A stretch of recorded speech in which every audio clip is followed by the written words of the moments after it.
The Lord is our shepherd, I shall not want. He maketh I like down in a green pastures. Him leadeth I beside still water them. Him restoreth I soul. Him leadeth I in the path of righteousness for him name's sake. Yea! Though I Rasta, I go walk through the valley of the shadow of death, I can't fear no evil. For thy rod and thy staff them comforted I and I.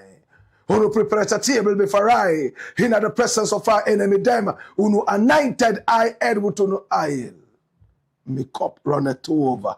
Surely, goodness and mercy, I go follow I all the days of my life. Me I go dwell in the house of the Lord God. Kadama we groma be. Ah, ma uso bolisa. I don't know what it was clear for. Ah, what are you mo? Oh, ye waladong. This is the Black Pot, aka KOKU, where we speak truth to power. Now here we don't criticize, but if we must, it would only be on one condition: to build and not to destroy. That is why we keep saying we are in the service of God and country. Again, here we are not neutral, and we have never claimed to be, because we are not. We have actually taken sides, the side of the truth. That is why we are affectionately called the headquarters of the truth. And my name, Black Rasta. Now, in every traditional African home, there is a black pot. And each time this black pot sits on the fire, there is something super sumptuous cooking. Ingredients of so many different types, shapes and sizes, aromas and even flavors. Put aside all their differences and relocate into the black pot, where they are subjected to some really good amount of heating. At the end of the day, they produce sumptuous food in all its palatability for the nourishment of the family in its whole entirety. This is what we literally do here. We pick up ideas from all walks of life, all and sundry, the rank and file of our people, right from the crowns of their heads all the way down to the soles of their feet. And then we subject these ideas to some crucial forensic scrutiny, right after which we tease out the creme de la creme of all these ideas and use that for the development of our people, our continent, our land. This is the Black Pot, aka KOKU. And here we speak truth to power.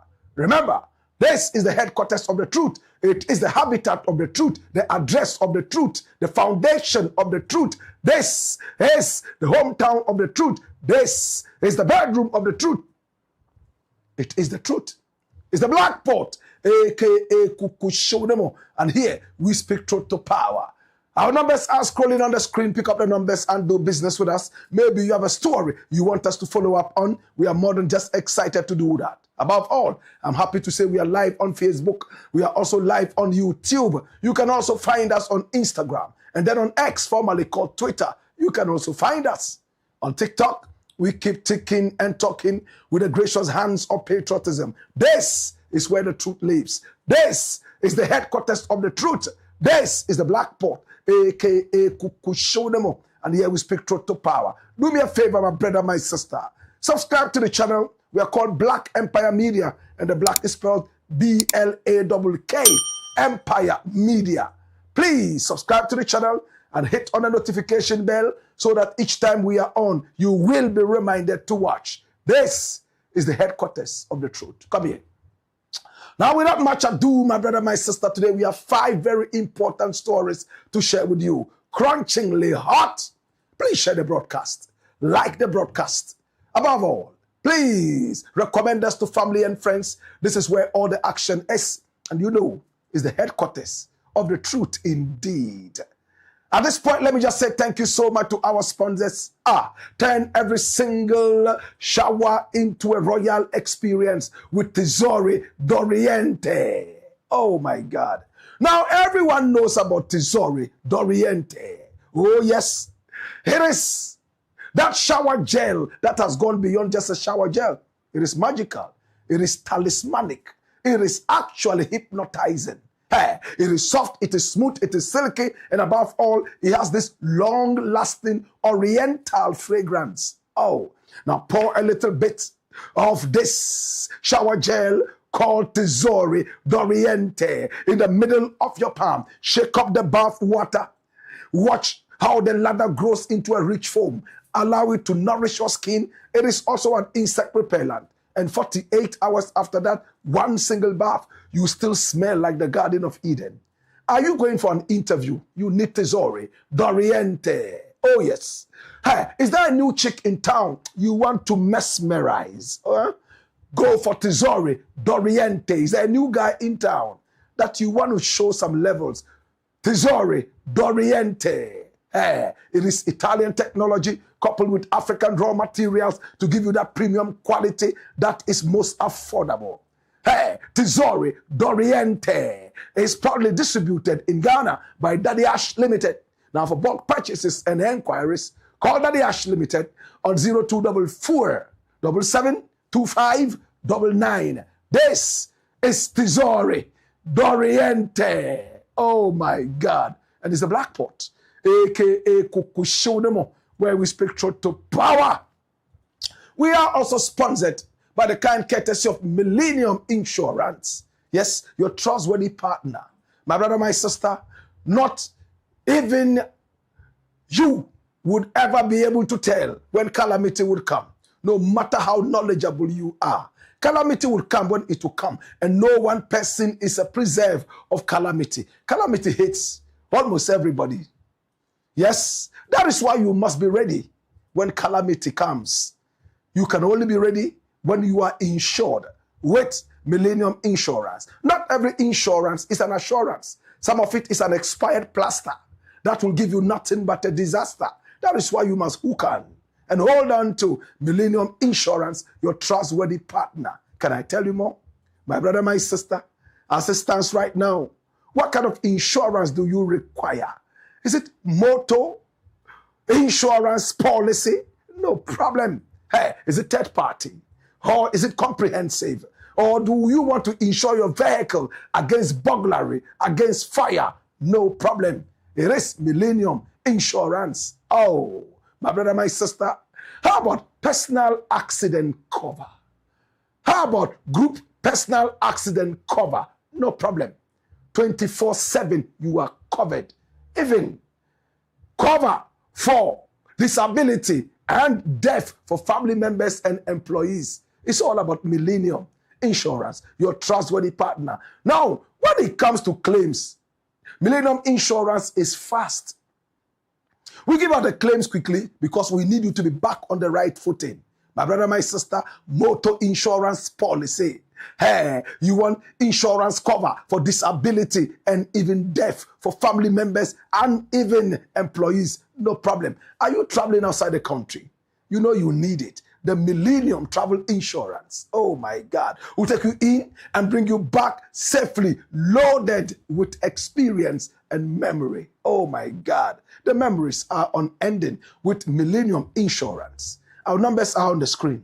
Pick up the numbers and join the huge family of trustworthy partners. Millennium Insurance. I am totally insured by Millennium Insurance. How about you? Please do. This is the Black Pot, aka KOKU, and here we speak truth to power. We are also sponsored by the kind courtesy of NPA. Now the message from NPA is very simple. Hashtag stay back, stay safe. Now anytime you see a fuel tanker involved in an accident and overturned and fuel is pouring out, don't be in a hurry to scoop or siphon fuel. Your life is worth more than just a gallon of fuel. There could be an explosion. Even the effusions coming from the fuel can make you sick. Hey, bloggers, stay away. Not every content is worth getting too close to. Okay? And you know what to do. You know what to do. Make sure that you report the accident via toll-free 192 or 191. Better still toll-free. Call 080-012-3000. And this is a National Petroleum Authority safety campaign. Remember, stay back, stay safe. It's the Black Pot, aka KOKU, and here we speak truth to power. We are also sponsored by the kind courtesy of PATRIOT Solutions. My brother, in 5 days' time, the biggest AI course online is going to kickstart. Oh my God. It's a 12-week AI governance course. Live online trading, AI governance, ChatGPT, Claude, Gemini, RAG, MCP. Oh, at the end of the day, you get an AI GP certificate, which is globally accepted. Remember, it starts on the 25th of August, 2026. You must register now because seats are limited. Oh, gosh. Now, why must you register and study AI? Listen, right now is the generation of AI. Everybody's using AI. Politicians are using AI. Journalists are using AI. Musicians are using AI. Filmmakers are using AI. Even God is using AI. What are you waiting for? My brother, my sister, this is what it is. In this generation, if you are not AI literate, then you are squared. Don't be squared. It takes only 12 weeks for you to be a champion of AI. You know what to do.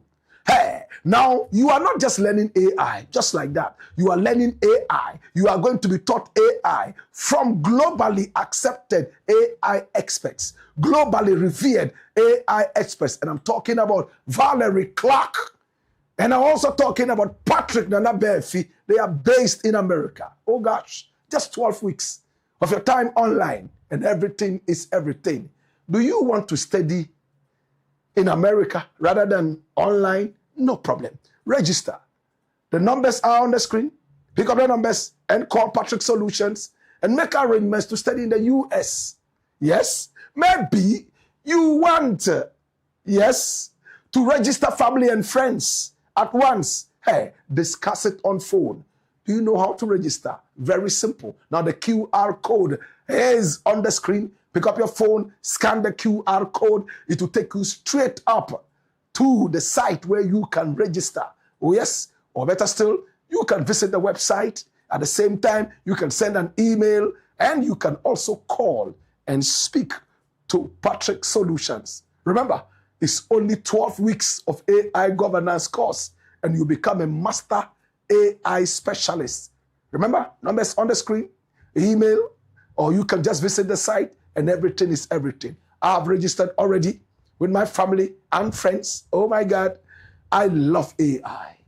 Thank you so much. It's the Blakk Pot, aka KOKU Show, where we speak truth to power. At this point, I want to say thank you so much for joining us. We appreciate you and we love you. One more time, let me humbly invite you to please subscribe to the channel.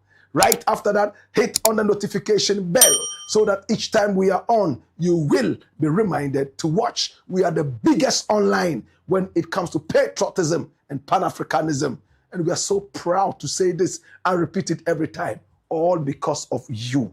Thank you for being family. It's the Blakk Pot, aka KOKU Show. And here we speak truth to power. 5 stories today. Let's get ready to rumble. Story number 1.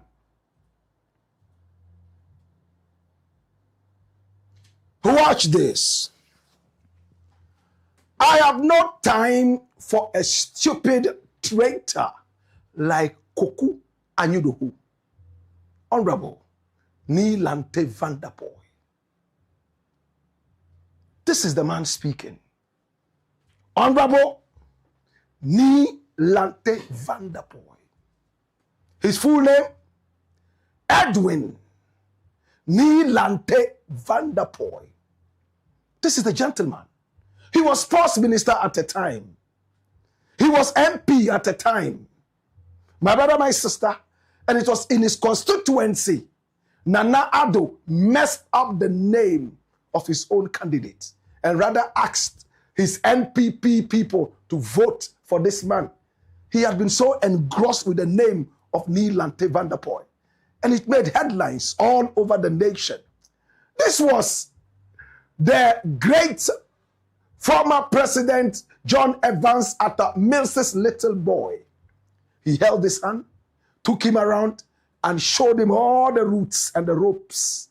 My brother, my sister, this is Edwin LANTEY VANDERPUYE. He's hungry. Now, to those of us who are hearing his name for the first time, come here. Come here. Run the dossier and watch this. This is Edwin LANTEY VANDERPUYE. He was born on June 11, 1965. He's a prominent Ghanaian politician, sports journalist, and the member of parliament for Ododo constituency in the Greater Accra region, representing the NDC. He has served as a former minister of sports and youth under the John Dramani administration before. And remember, my brother, my sister, this man here, during the days of Nana Addo Dankwa Akufo-Addo, in his constituency, that controversy, vote for Lantey Vanderpuye. That was what Nana Addo said. And then when he was told that he had mentioned the name of his opponent, he said, you know, and it became a comic relief all over Ghana. Remember, that was the constituency of this guy, Ododo constituency. Now, he was born in Ghana on the 11th of June, 1965, and he hails from Asere, a community in Accra. Oh, yes. He attended Became Presbyterian Boys School and later proceeded to the prestigious Mfansipim School in Cape Coast. This is Edwin Lantey Vanderpuye. He graduated with a BA in English, Philosophy, and Classics from the University of Ghana, Legon. He holds a master's degree in governance and leadership from the Ghana Institute of Management and Public Administration, GIMPA, and a master's in development communications. I need you to note that he has a master's in development communications. Now, before entering frontline politics, Vanderpuye built a successful 14-year career in broadcasting. Oh, yes. Oh, yes. From 1990 all the way to 2004, he served as a prominent sports journalist, eventually climbing to the rank of deputy head of sports at GBC. We all watched him on TV. He was a delight to watch. Nice personality. Oh, yes. A colleague broadcaster. Oh, yes. Now, between 2005 and 2008, he managed operations as the head of sports. Now, Vanderpuye transitioned into government through key appointments before running for legislative office. He served as a special aide to the late former president John Evans Atta Mills, and we told you that earlier. Now, he won the Ododo seat during the 2012 general elections with 63% of the vote and maintained the seat through consecutive elections in 2016 and 2020. He decided not to recontest the seat for the 2024 parliamentary elections after Nana Addo. He said, enough is enough. He's no longer an MP. My brother, my sister, under President John Mahama, he occupied multiple strategic portfolios. Like what? Deputy Minister for Trade and Industry in 2013. Deputy Minister for Local Government and Rural Development, 2014. Substantive Minister of Youth and Sports from 2015 all the way to 2017. Now, in August 2026, this very month and year, he launched a campaign to contest for the national chairmanship of the NDC. He has also served as a national coordinator for the District Road Improvement Program, DRIP. Oh, yes. And then, of course, he's a Christian, married, and a father. In public forums, he has occasionally hinted that he might consider transitioning into pastoral ministry after fully retiring from formal politics. And I love this guy. He hardly speaks, and when he speaks with emotions. When Jerry John Rawlings said all the terrible things about John Evans Atta Mills, how he was so sick and how some kind of pus was coming out of his ears at the stadium at the time, he was angry that Rawlings would go out like that and spill the beans on somebody's health like that. Not just anybody, but a sitting president of the republic. And we heard him on tape and also on TV decry what Rawlings said. This is Edwin Lantey Vanderpuye, a former colleague of mine, yes, in the broadcasting field. Now he's a full-blown politician ready to transition into the pastoral community. My brother, my sister, he granted an interview to Metro TV and also granted a few other interviews around. But we are looking at that interview in which he apologized on behalf of the boss of Gold Board, SAMMY GYAMFI. What did he apologize for? He said, amongst others, He, as a communications expert, remember the reason we told you to note that is a communications expert. He has a degree in development communications. My brother, my sister, he would not use some of the words that SAMMY GYAMFI used on the presidential platform. So he was going ahead of SAMMY GYAMFI, though without his permission, to apologize on his behalf for some of the words he used against AFENYO-MARKIN. But he was quick enough to also say that AFENYO-MARKIN has been misbehaving, that AFENYO-MARKIN, in fact, is not behaving like an honorable member and is only going around doing propaganda. And under no circumstances would he support AFENYO-MARKIN. But he decried how SAMMY GYAMFI went about his communication. But he said he could understand because he, as a higher development communications person, he would have chosen some of the words more carefully. He had a big backlash. Everybody talked against him. But how did he put it? How did he say it on TV? Watch this. Secondly, you said that we should look at the overall benefit of the program and the fact that it's dealt with smuggling leakages. But the first question is, again, we've seen you talk about approach, conduct in communicating some of these things. But yesterday, we also saw the chief executive of the Gold Board, and some have opined that the tone, even the minority leader later came out to say, right, and the choice of words, right, using words like brutal, using words like drinking bar, you know, the fusions of all manner of words were used. Now the point is that you are a senior platform at the presidency, right? Fair enough. You are a senior person in the governance architecture. You've served in parliament, you've been minister. Are those words you would use, for example, if you were communicating on a government position? Well, you see, everyone has a style. Everyone has a style. And you are asking me. Could you have a style, right? Yes, exactly. Exactly. Everybody has a style.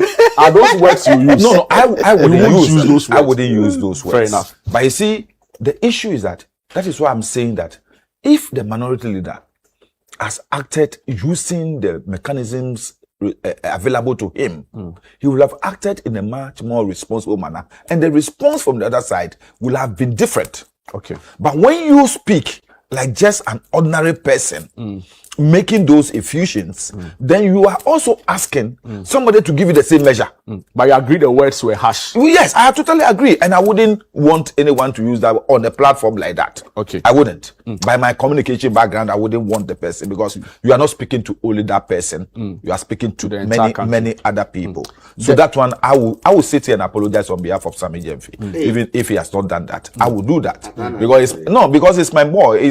It takes me as a senior person, just as you do.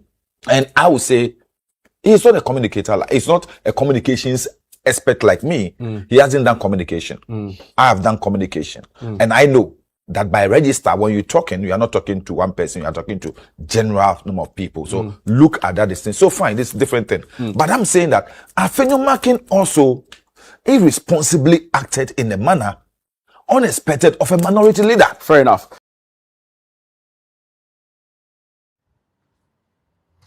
So this is Honorable Lanteyi Vanderpuye. Without missing words. Everyone has a style. But when it comes to me personally, I will have my own style, and some of the words SAMMY GYAMFI used, I might edit that, understanding that I come from a higher background of development communication. And that put him into trouble. Ghanaians will not understand. Why should he apologize on behalf of someone without his consent? But he went ahead to say, that's my boy.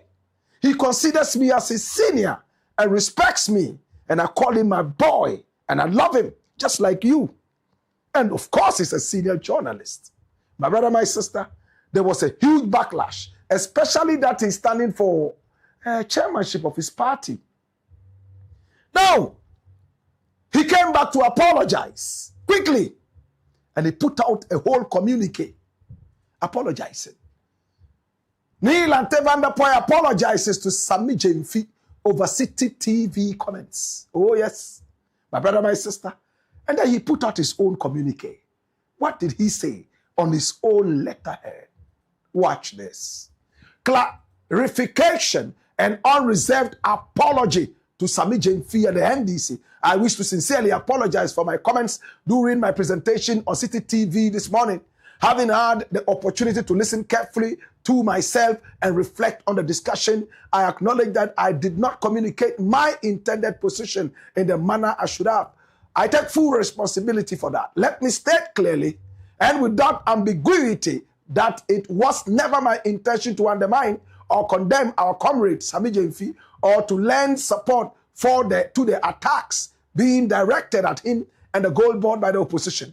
My record, my convictions, and my commitment to the NDC would never permit me to knowingly strengthen the hands of our political opponents against one of our own. Indeed, my intention during the discussion was to defend the work of Gold Board and the efforts of SAMMY GYAMFI. Unfortunately, in reacting to the sustained propaganda and attacks surrounding the matter, I expressed myself in a way that created a completely different impression. For that error of judgment and communication, I am sincerely sorry. I particularly apologize to SAMMY GYAMFI. He is a dedicated member of our party who has served the NDC with courage and commitment over the years, and he deserves the support of all of us as he carries out one of the most important national responsibilities entrusted to him. Whatever observations I may have had should never have been expressed in a manner capable of being interpreted as validating the attacks of our political opponents against him. I also apologize to the leadership, members, and particularly the grassroots of our great party who were disappointed or hurt by my comments. I understand their concerns at a time when our comrades and the institutions they lead are subjected to politically motivated attacks. Members rightly expect those of us who have been entrusted with leadership and those aspiring to greater responsibility within the party to demonstrate solidarity, sound judgment, and loyalty to our collective cause.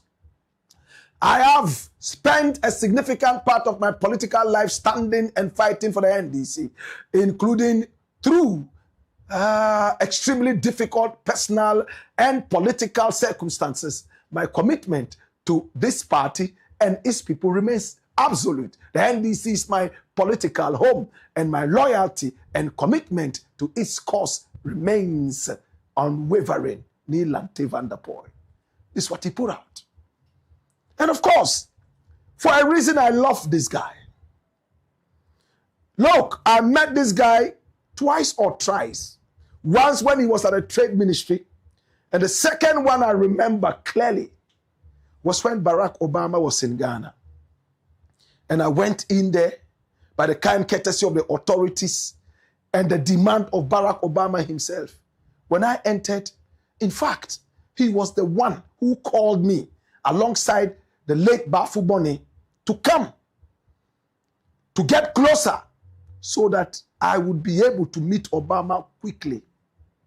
I will never forget this. That was what he did. From that day, I never saw him again. We spoke once, and you can imagine, this was 2009. We never spoke again, my brother, my sister. And he's been quiet, doing his own things. And when he tells you that he's been supporting the NDC all this while with all his life and energy, yes, it is correct. Sometimes you see him on stage, jumping and dancing like a professional musician on the campaign platform just to excite people. This is Lanteys Vanderpuye.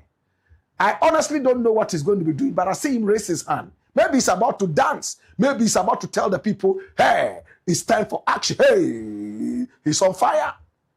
This is Lanteys Vanderpuye. My brother, how many people his age can do this without dropping their lungs and kidneys? Before you finish jumping like this at his age, you would have dropped your scrotum. This is him. And he is dancing. He is feeling irie, all for his party. We have also seen him, like Azuma Nelson, getting ready for action. This is for the NDC. Look at him, hopping like a mad frog, all in the name of the NDC. So when he says the NDC is his home, I can agree with him to a very large extent. Now, one of his nemesis is the guy called KOKU ANYIDOHO. KOKU ANYIDOHO. This gentleman. I like KOKU too. It was during the reign of John Evans Atta Mills that Obama came to Ghana.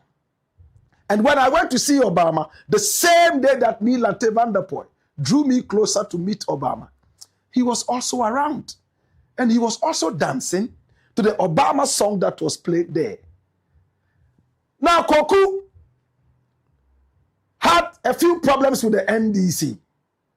Now, KOKU was introduced to John Evans Atta Mills by this guy here called Lanteey Vanderpuye. We spoke with him before we came into the studio, and this was what he told us. He said, Blakk Rasta, KOKU is stupid. KOKU is a traitor. And these are his words, not mine.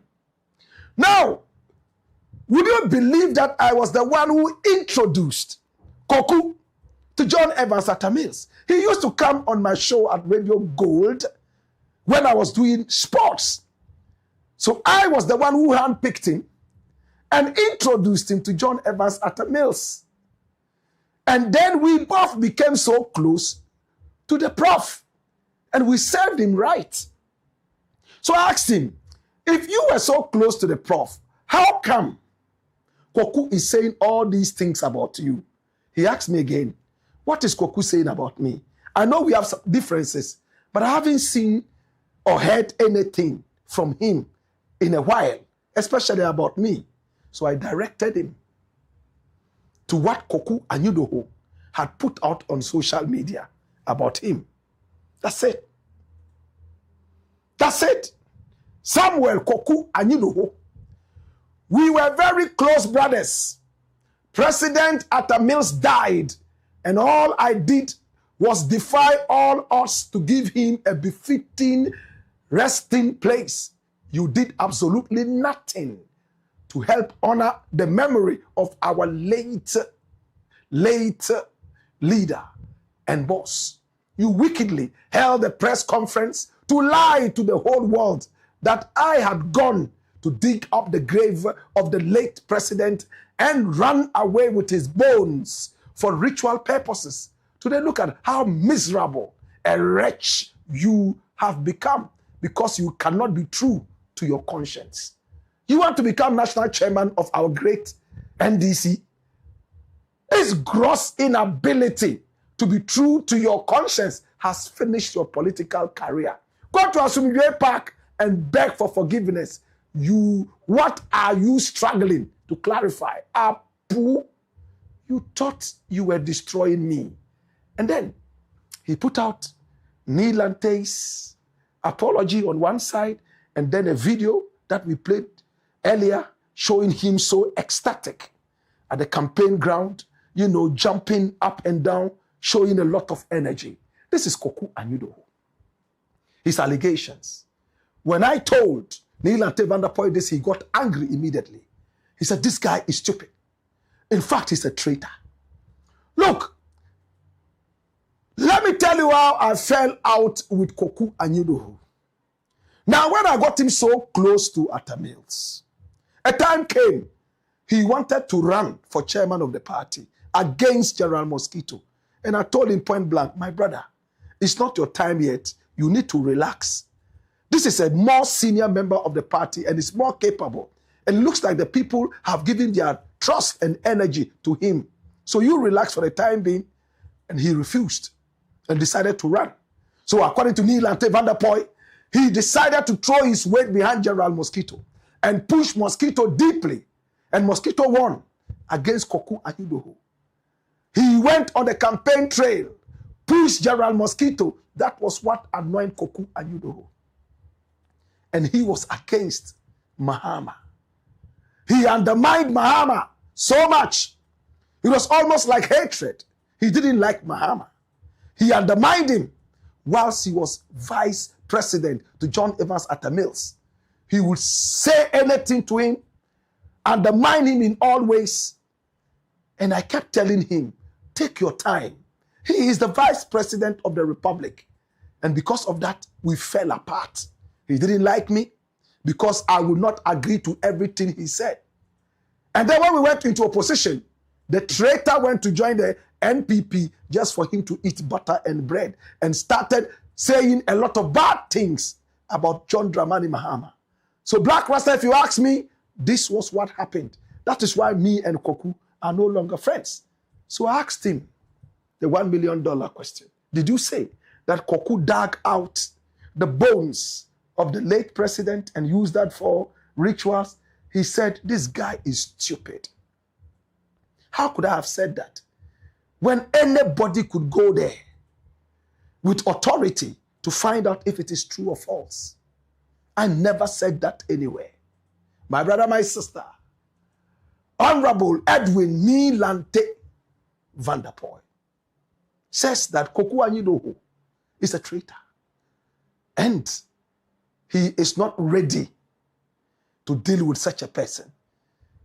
He has used for his time and will not waste his time on a stupid traitor like KOKU ANYIDOHO.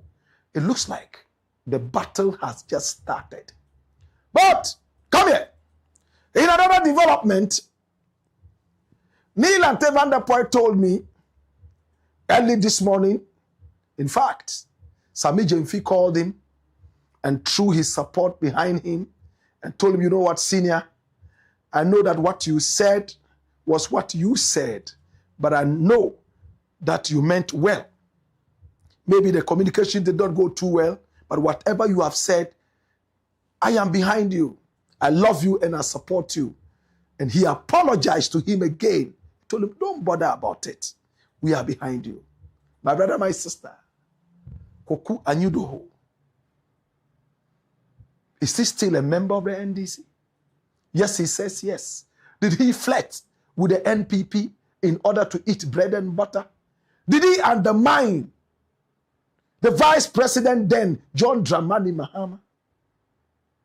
Did Ni Lanteey say that he dug out the bones of the late president to use for rituals? That would be far-fetched. In the interim, this is the Blakk Pot, aka Kukushonamo, where we speak truth to power. Story number 2. Watch this. IMF expose. Did AFENYO-MARKIN ask SAMMY GYAMFI for 10 million Ghana cedi bribe? My brother, probably because I studied English literature and literature in French in school, when people speak, I don't just look at what they say, face value. I go deeper. Remember only a couple of days ago, we published blackmailer, extortionist, noise maker, AFENYO-MARKIN exposed. Do you remember? And in that broadcast, we said point blank that these words that SAMMY GYAMFI used, I am interested in going to the bottom of that. And we took time to explain what it means to call somebody a blackmailer, what it means to call somebody an extortionist. These are things that hinge on criminal, slippery grounds. And my brother, my sister, I said point blank that we at Black Empire Media want to go all length to understand why SAMMY GYAMFI used those words on AFENYO-MARKIN. Before the dust could settle, my very good brethren in the United States of America, Kevin Taylor, gave us the lead. Now, Kevin Taylor lives in another jurisdiction. You can't take it away from him that he has a heart that beats for Ghana. You cannot take it away from him that he's enthusiastic when it comes to Ghanaian issues and beyond. And when he says things, my brother, my sister, he might not get everything right always, but to the best of his ability and understanding, he would passionately deal with these issues. Can I go deeper? Kevin Taylor spoke only yesterday on his platform, and he seems to be giving credence, lending credence to what I said should be investigated. Blackmailer, extortionists, these are criminal. He claims that AFENYO-MARKIN demanded 10 million Ghana cedis from SAMMY GYAMFI when this IMF expose came out, so that he will be quiet about it and he will get his minority members, the micro minority that can only be seen with a microscope. They are like gems in parliament. Nobody sees them, but they are harmful. He will give all of them something from the 10 million Ghana cedis. That's an equivalent of $1 million American dollars. So he will keep quiet and the minority will keep quiet so that Ghana will continue to suffer. My brother, my sister, according to Kevin Taylor, AFENYO-MARKIN did not end there. He also went all the way to the Bank of Ghana and spoke to the governor of the Bank of Ghana and told him point blank, the minority in parliament has intercepted this information. We don't want to make it go viral. When we talk about it, Ghanaians are going to clamor around you with harm. Pay me this amount of money so that I'll sort out my minority in parliament. And a few people that I spoke with, my brother, my sister, are worried about this behavior. Is it true? Is it false? Does AFENYO-MARKIN do that? Does he go around blackmailing people to hurt Ghana so he can fill his pockets? Now, according to Kevin Taylor, he actually got some money from somebody, a sympathizer, a businessman who has links to the Bank of Ghana. He says he knows the businessman, but he wouldn't mention it. My brother, my sister, what did Kevin Taylor say?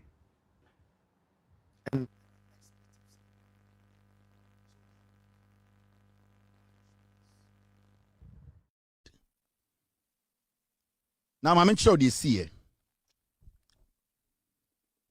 AFENYO-MARKIN, after Parliament went on recess. AFENYO-MARKIN, after Parliament went on recess. AFENYO-MARKIN approached SAMMY GYAMFI that he needed 10 million Ghana cedis. That is about $1 million. And that Ohiasa Sikanu, because they have seen a report, World Bank, IMF release, and that in the report, JC say Bank of Ghana ne gold board aboka. So for him to go and calm his people in parliament down, for him to go and talk to his 88 piglet in parliament, SAMMY GYAMFI needs to give him 10 million Ghana cedis. That is about $1 million. Now, AFENYO-MARKIN, SAMMY GYAMFI did not do it. In fact, SAMMY GYAMFI say if they have found something in the IMF report, they should go ahead and do their worst. Because to him, the report does not emphatically state Waboka, and his books, which was audited by the Auditor General, does not show anywhere say Waboka 1.7 billion. So whatever he wants to do, he can go and do it. Now, AFENYO-MARKIN free SAMMY GYAMFI the Nsan Kasa Sikano. In the name say Obeji Sikano, Ako chairman and call for parliament, send a raise the issue. AFENYO-MARKIN tried to go back to Bank of Ghana. And what he did was, he also went to Bank of Ghana to tell them to give him money so that he can shut down or shut up his 88 MPPs, 87 MPs. they will not start any kind of probe. They will not be heckling them about the report from IMF. He did not succeed at the Bank of Ghana. But somebody who is a businessman, an MPP businessman, who at the end of the day has interest in all this, gave AFENYO-MARKIN that 10 million. That, take it. If you did not get anything from Bank of Ghana and did not get anything from SAMMY GYAMFI, take it and go shut up your people. So AFENYO-MARKIN took the 10 million, went back, and he never gave any parliamentarian any money. The NPP minority, nobody can come out and say AFENYO-MARKIN gave them a cent. So do you know what happened? After he got that money and then kept the money, he realized that SAMMY GYAMFI had disrespected him.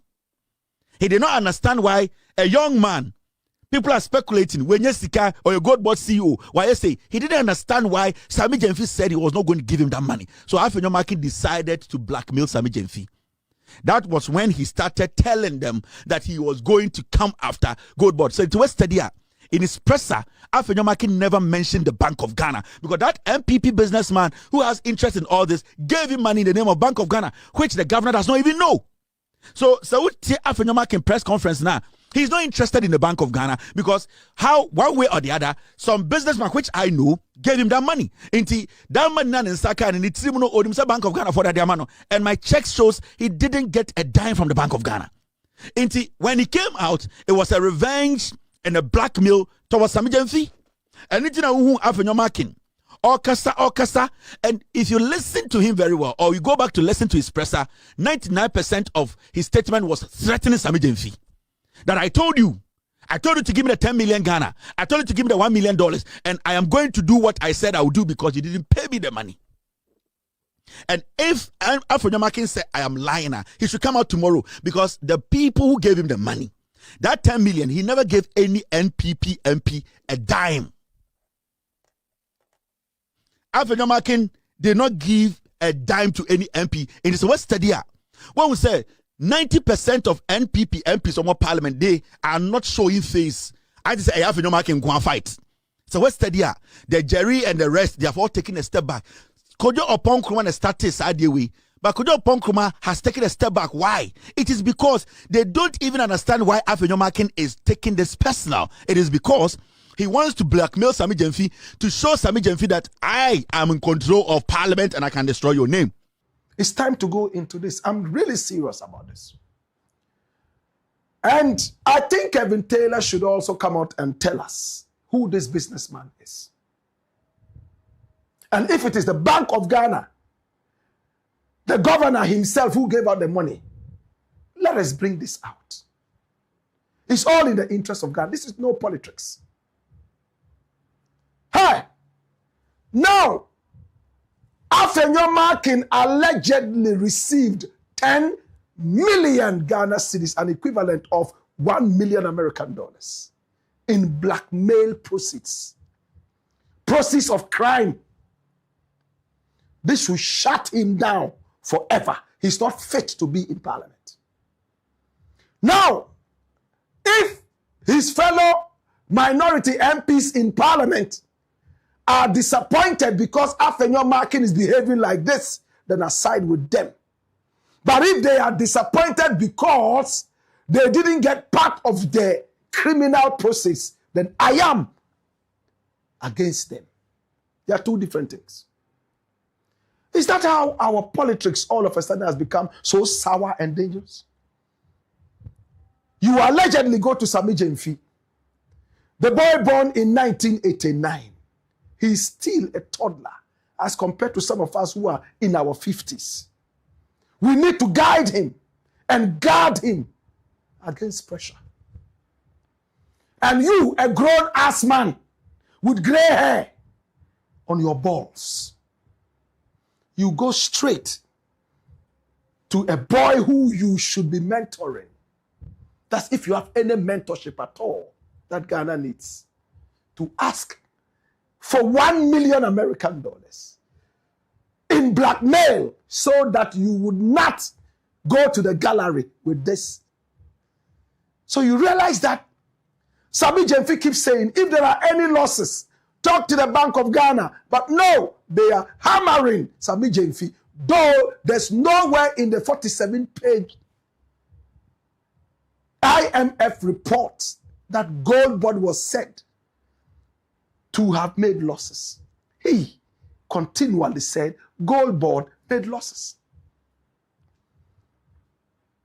Did he really try to blackmail Sammy Gyamfi so cheaply, so cowardly?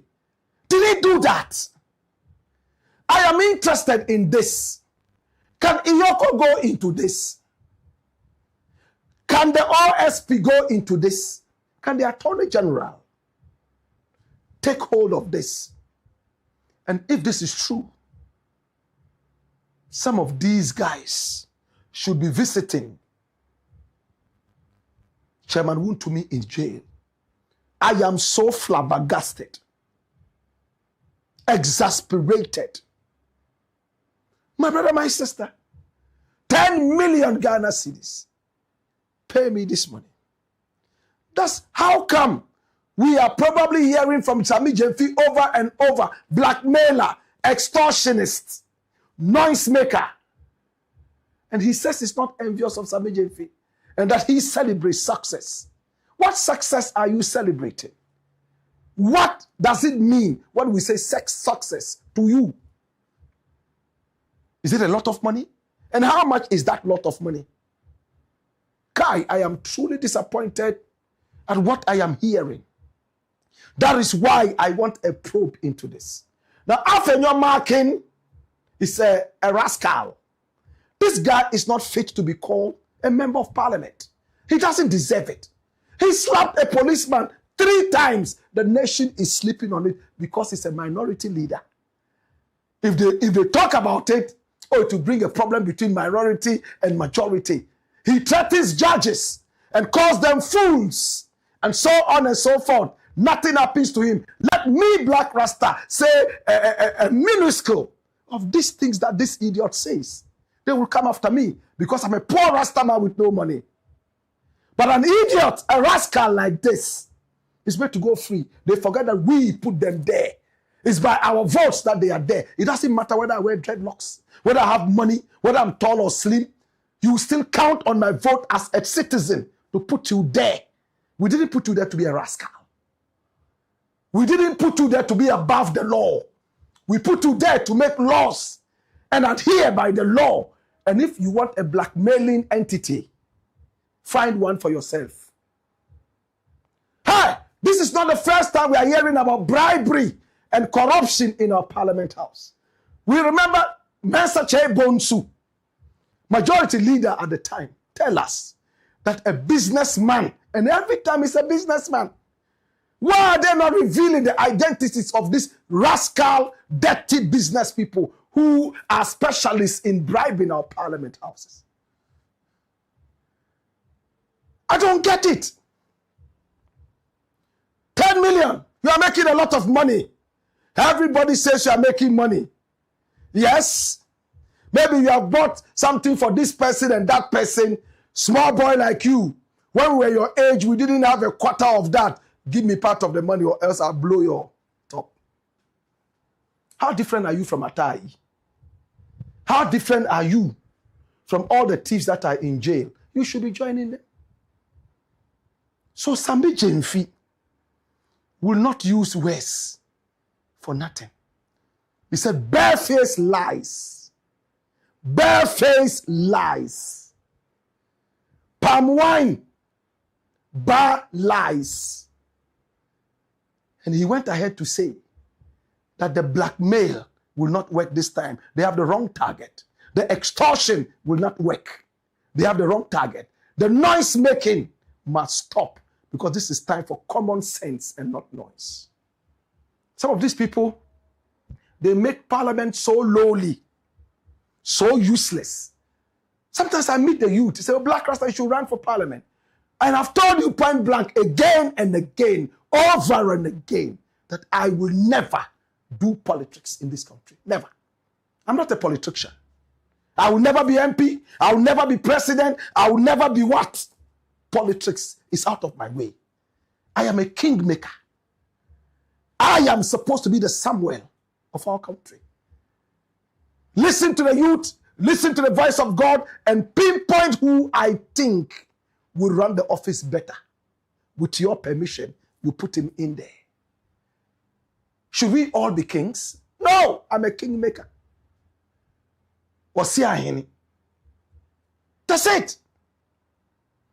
My brother, my sister, this touched me from last night. I couldn't sleep. And I couldn't wait to come and speak truth to power.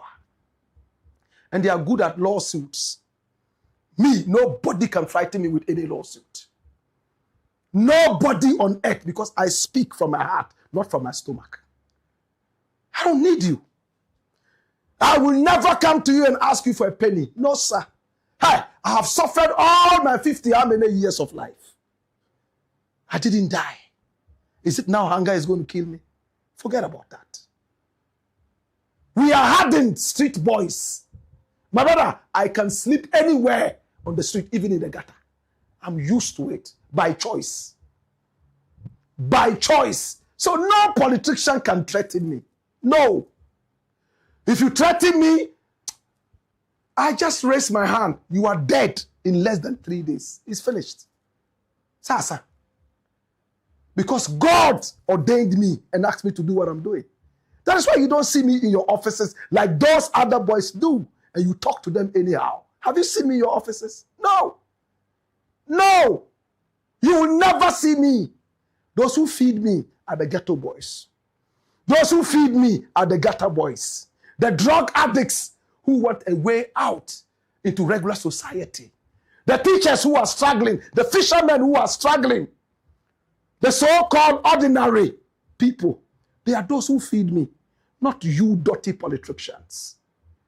It is what it is. They are good lawsuits. Oh, do this, do that. We are going to sue you. Oh. The judge who will put me, Black Rasta, in jail, I pray that he's right. The day I go to jail, that's the day he's going to die. Mark it on the wall. Unless he's right. If it is wrong, and you even say a word against me, that is not correct. But because of political maneuverings, jingoisms and gymnastics, where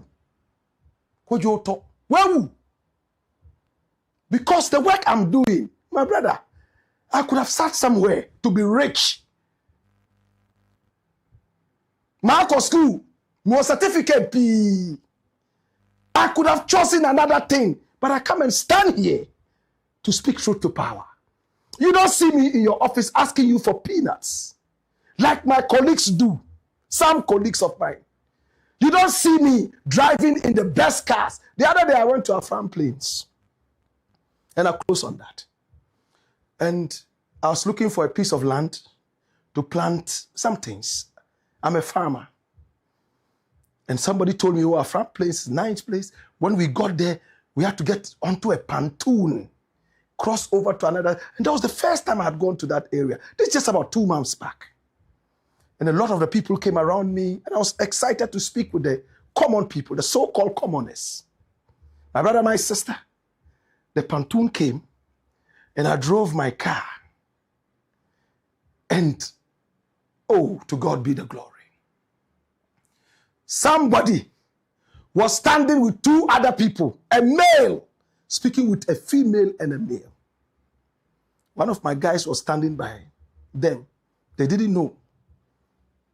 And they said, and this thing I'm going to say is going to be hurting. But please, forgive me. So look at the car he's driving. If your car or Bukom Bankunkra and drive the car away. Wallahi. Bukom Bankunkra and drive this car away. My brother. And when you ask my team, they know that I'm saying this to the glory of the Most High. That Bukom Bankunkra and drive this car away. You see how he has demeaned Bukom Banku. Look at the car Black Rasta is driving. Even Bukom Banku, as useless as he is, he will not drive this car. That's what the brother said to a male and a female at a farm place on the pontoon. My brother, all that while my prayer was that this pontoon should not sink and I will die. Because I don't want to die now. I want to bury all those dirty criminals before I go. That's if I'll go at all. I want to be like Elijah. Fly in a chariot of fire. That's what I want to be. He said, the car that I drive, even Bukom Banku will not drive this trash. They judge you by the car you drive. They judge you by what you wear. They judge you by where you live. They don't judge you by what is upstairs. They don't judge you by your morals. This is a country that is talking about what you drive, what you eat, who you par with, and where you live and what you wear. Not your morals. Hallelujah. One night, since the brother said that, my prayer was that God give him wisdom. These are the people who push people to fake it in life. And two, they are the people who push human beings to steal so they can look like they are making it in the society.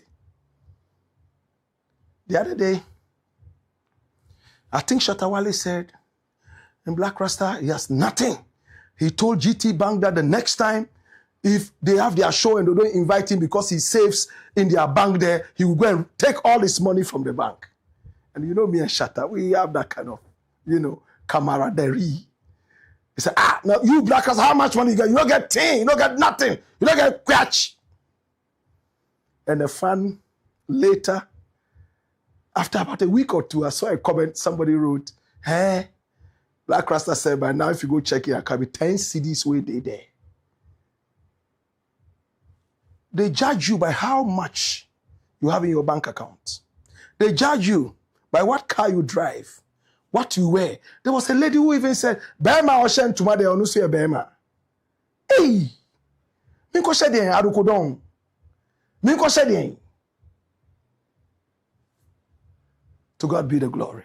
Ghana shall prosper. It's the Black Pot, aka KOKU Shonemo.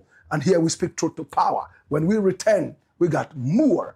Hey-ya! Hey-yo! Kai! Wayo!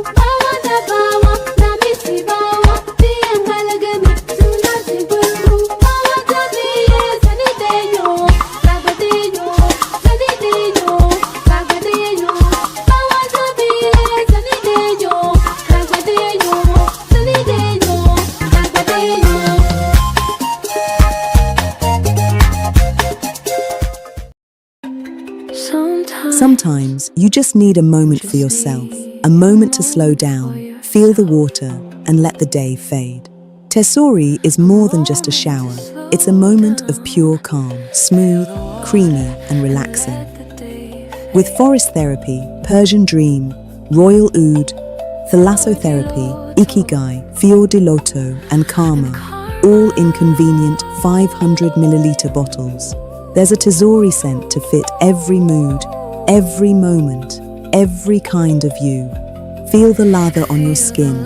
Breathe in the aroma. Let stress melt away and just enjoy the calm. You don't just feel clean. You feel refreshed, confident, and yourself. Tesori d'Oriente. Luxury is a feeling. For bulk purchases, contact Daddy Ash Limited on 0244 772599. Tesori d'Oriente.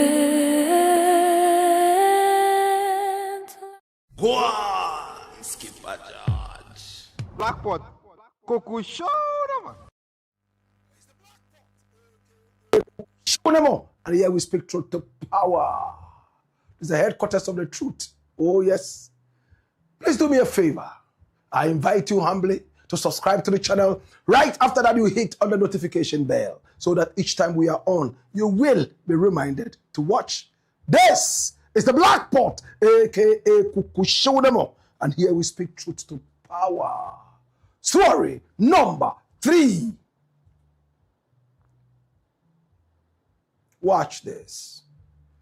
Embattled Sam JONAH blames Ghana for low development of OBUASI. Embattled Sam JONAH blames Ghana for low development of OBUASI. He was the boss of the Ashanti Goldfields, Anglo Gold Ashanti, for a number of years. He's said to be one of the most successful people in Ghana. In his days in OBUASI in the mines, he made headlines all over Ghana and the world. He was even knighted by the Queen of England. So he is Sir Sam JONAH. My brother, my sister, yet the OBUASI, where Anglo Gold Ashanti, where Ashanti Goldfields, my brother, my sister, was and still is still underdeveloped. And there's nothing good to say about the place except that it's a place where we go to extort gold and destroy and pollute. But he says, don't blame me. It's not me. He himself is so wealthy from the work that he did there and even more. Yet OBUASI is not wealthy. OBUASI does not look rich. Sam JONAH has explained why a mining hub like OBUASI is still so underdeveloped. And to those of you who don't know OBUASI, it's in the Ashanti region of Ghana. It's a beautiful town. They have the Lanteys Sports Stadium there and some other things. The roads to that place are deplorable after years of mining gold. And he went ahead to compare this to Johannesburg in South Africa. Come here. Who is this gentleman here called Sam JONAH? Run the dossier and watch this. Say, Samuel, a son, JONAH, was born on the 19th of November in 1949. 5 years after Bob Marley was born. In OBUASI.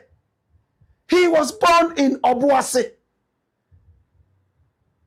He got rich in OBUASI and beyond. Yet OBUASI is still in the same deplorable state. Maybe even worse.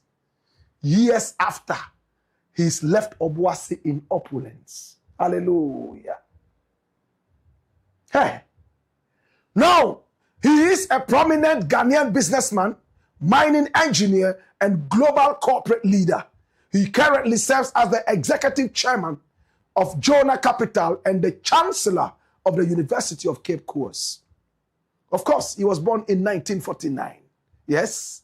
19th November. Yes. In OBUASI, which is a mining hub. Now, he completed his secondary education at Adisadel College in Cape Coast. Now, he earned an associateship in mining engineering from the Camborne School of Mines in Cornwall, England. He later obtained an MSc in the mine management. Yes, in mine management from the Imperial College of Science and Technology in London. Flip. My brother, my sister. He began his career in 1969 when he was only 20 years as a young, deep-level underground laborer at the Ashanti Goldfields Corporation. He took the grueling job to secure a corporate scholarship for his university studies. In 1986, at just 36 years old, he was appointed the CEO of Ashanti Goldfields Corporation. He was only 36. He supervised the transformation of Ashanti Goldfields from a localized single mine asset into a multinational giant. He scaled annual gold output from 240,000 ounces to over 1.6 million ounces. Under his leadership in 1994, Ashanti became the first operating African company to list on the New York Stock Exchange, NYSE.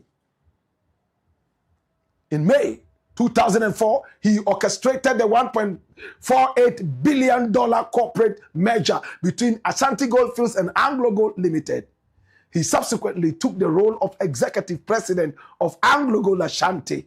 He founded the JONAH Capital, a Pan-African private equity fund headquartered in Johannesburg, South Africa, which invest heavily in mining, infrastructure, and real estate across the continent. Now, Sir Sam Jonah has lent his strategic expertise to multiple global councils and corporate boards. Oh, yes. He serves as the Chancellor of the University of Cape Coast and was an advisory board member of the Ashesi University and the London Business School. He served on the International Investment Advisory Councils for the presidents of Ghana, South Africa, and Nigeria. He's a founding member of the UN Secretary General's Global Compact Advisory Council, and he held directorships at major global firms, including Ronho, Vodafone, and Equinox.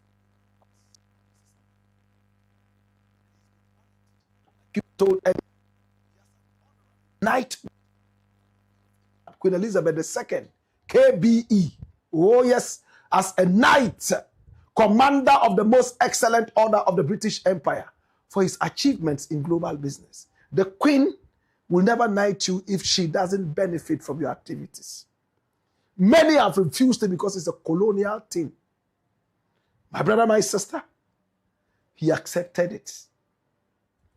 And then he became companion of the Order of the Star of Ghana, awarded Ghana's highest national civil honor in 2006 for outstanding contributions to the country's economic development. The main university library at the University of Cape Coast is named the Jonah Library in his honor. These are the things that are attributed to him in achievements. This is Sir Sam Jonah. But of course, there are so many controversies about him. Round the dossier. And watch this. Sir Sam Jonah is widely celebrated as one of Africa's most successful business leaders. His decades-long career in corporate governance, international mining, and real estate has attracted significant national and international controversies. Number one, the Ashanti Goldfields hedging debacle, 1999 to 2000. The most high-profile corporate crisis of his career occurred in late 1999. Under Jonah's leadership, Ashanti Goldfields engaged in aggressive, exotic financial derivatives known as hedging, effectively placing bets that the global price of gold would drop. In September 1999, European central banks unexpectedly announced a restriction on gold sales, driving bullion prices up by 25% in mere days.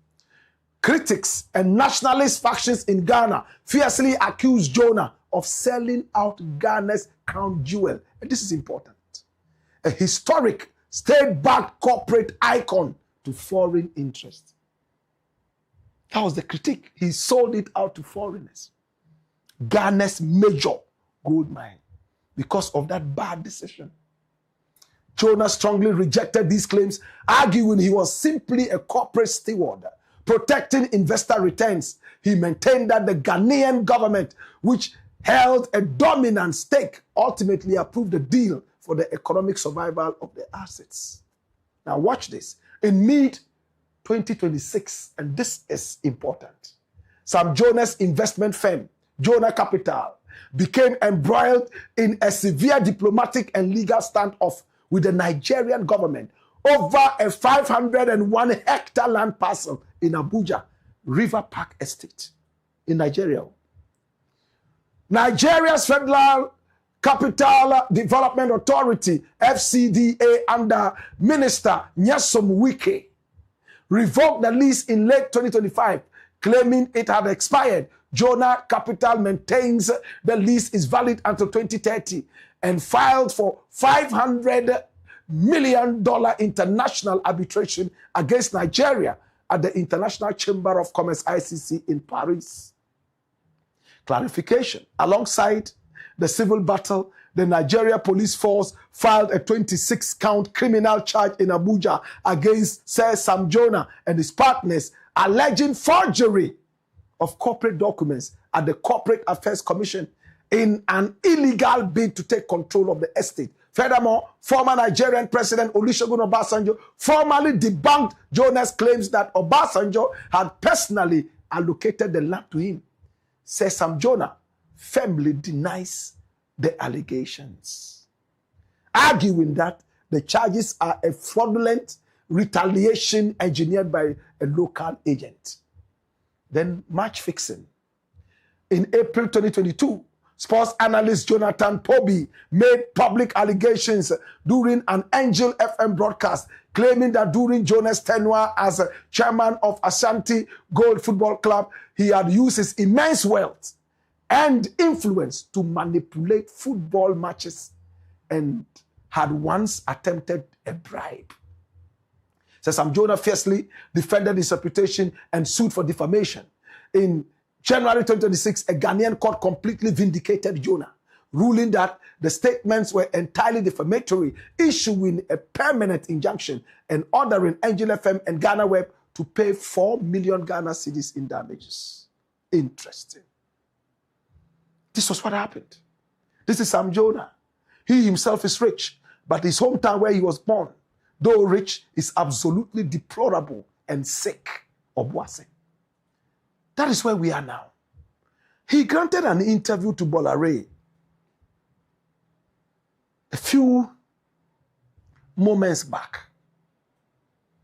I need you to listen to why he says Obuasi is poor. It had nothing to do with him. Not his bad decision that finally sold 15% and even more to foreigners. But he blamed it on Ghana. He took us through the history of the mine in Obuasi. Let's listen to him. When we return, we close this story. Watch this. I have been brutally criticized in the past by people who, in my view, I don't want to sound unkind, but who are ill-informed. I've been told, oh, look at Obuasi. Compare Obuasi to Johannesburg. The roads are bad. Roads are bad. No health facility, no this and that. Fair comparison. But you know, at the root of it, the problem is not the management, it's the ownership. Oh. Let me explain. Gold mines, Johannesburg was a gold mining town. But all the gold mines were owned by South Africans. In Ghana, Obuasi, which is the most famous mine in the world because it's gone for much longer than any mine, was started by 3 Ghanaians in 1895. Biney, Brown, Ellis from Cape Coast. They went and got the 100 square mile concession, which has sustained mining life up to now. They operated for 2 years. And they then traded their interest into a company, that of a company called Ghc10Million. Okay. The Kodor mines, listed in London. So they took shares in that. From that time, it's difficult to even trace Ghanaian ownership. So until 1969, Ghanaians or Ghana had no shareholding in Ashanti. In 1969, the lease, which had gone from 1895 for 100 years, had about 15 years or so to run. So the owners came here, saw the military government, and asked for renewal. And in exchange for renewal, government was giving 15%. So for the first time in Ashanti's history, Ghana became a shareholder with 15%. So 85%, where do you think the money is going to go? There. Think they're going to put it in Obuasi? No, because they belong to Obuasi. Okay. In 1973, the Champions government, okay, took controlling interest, 55% interest in all natural resource-based companies. Forestry, fishing, mining, all of that. So for the first time, Ghana had a controlling interest in the mines. Okay. Then this continues. Ghana had 55%, the foreign partner had 45%. Then in 1994, the military government, no, the PNDC government decided that they could create an opportunity. In fact, the vision of Ashanti, which I championed, was that Africa was opening up. Give us the opportunity. Don't restrict us. Let's go and grow beyond just one mine. So the government bought into it, and the other party bought into it. Okay. How do you do that? You can't do that without raising capital. First of all, it's unconscionable, in my view, at that time, for the government giving scarce resources to put money in the mines. So therefore, open it up to everybody. So the company got listed. Okay. The Ghana government saw a fine opportunity to balance its books and took money above almost $500 million off the table by reducing their interest from 55 to 30. Okay. Now, so what I'm saying to you is that from 1974, for sure, to 1994, the country had majority interest in the mines. So, if you are talking about OBUASI, what did they do? What did they do with that? Okay. That's under Jerry Rawlings. Yeah. When the government took what they took off the table, It was under Champo. at that time, it was not under Champo. Okay. Yeah. I suggested at that time that maybe we should build something monumental, build a hospital called OBUASI Hospital, just so that if you walk past, people remember that. Where did they come from? Then at least. But it was meant to balance the budget because I am the force on our neck, so we have to do that. But what I'm saying to you is that for as long as I use the example of the oil industry, okay, I pray and hope that the oil industry blossoms. But the law says that the foreign investor doesn't have to give you more than 5%. So Ghanaian ownership of a big find will not be more than 5%. Why? We can all go to the same capital market with the same paper and raise money. You understand what I'm saying? Right. So for as long, so I've always championed. When I took over Ashanti, 1986, we were doing about 200,000 ounces or thereabout. We moved it to more than 1 million. 1.6 million. But my ownership, my equity in the company, if I was an American company, I was an American company, I would have had a huge slice of the pie. My equity was not 0.0001%, and I bought it. You understand? When the perception is that, why did you do OBUASI? First of all, I'm very proud of my record of service because I persuaded and encouraged the two shareholders to invest in OBUASI. What Zoom Lion is doing.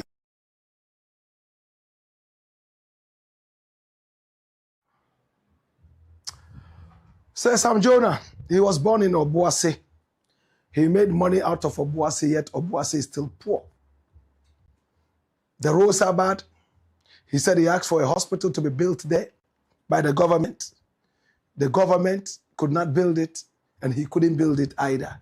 He went all the way to Nigeria to get how many hectares of land? River Park Estates. And today, there's a big problem. Obasanjo says he's lying. He never gave him that piece of land. He says, no, they are lying. And he is out there in arbitration. My brother, when a man becomes richer than his own land, there's a problem, isn't it? The hospital, they didn't build.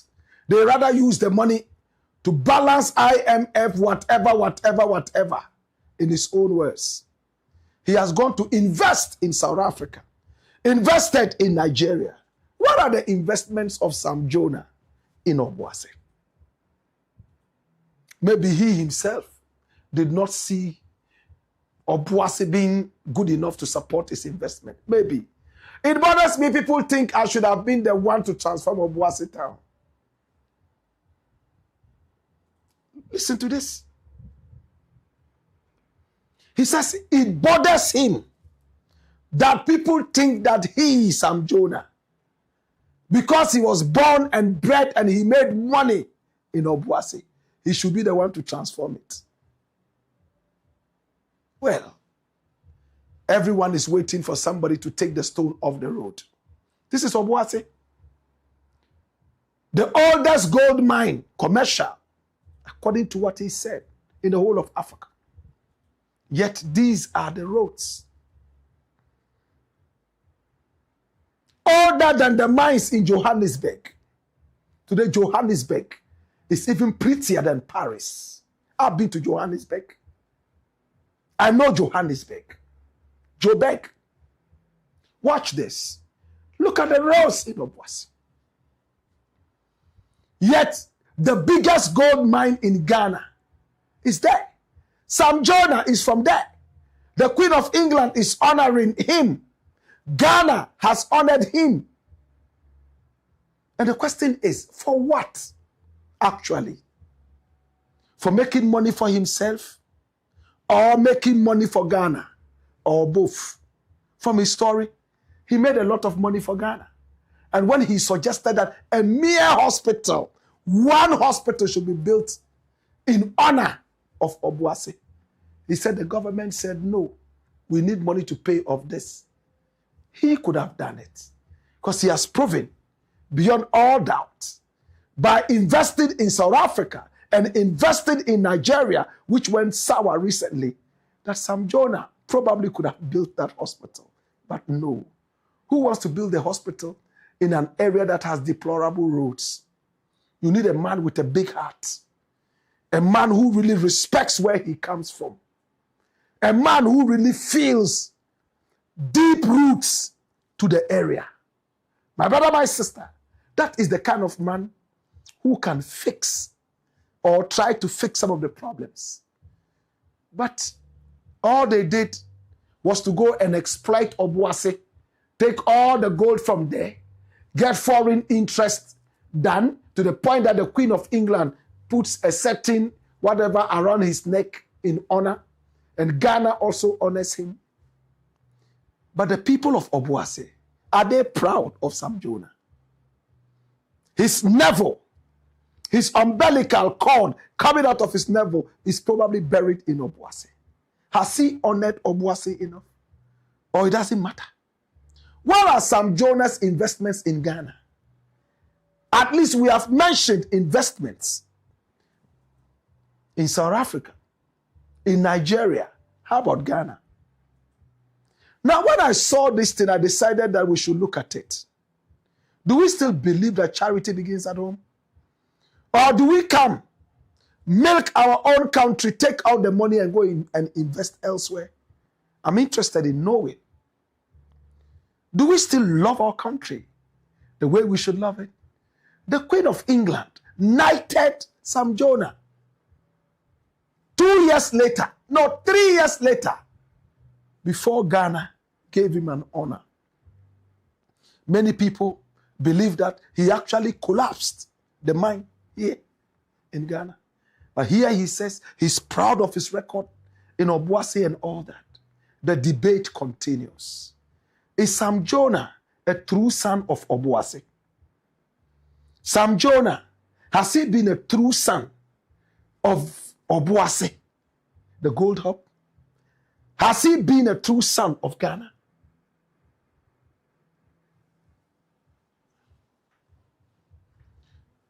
Well, it is what it is.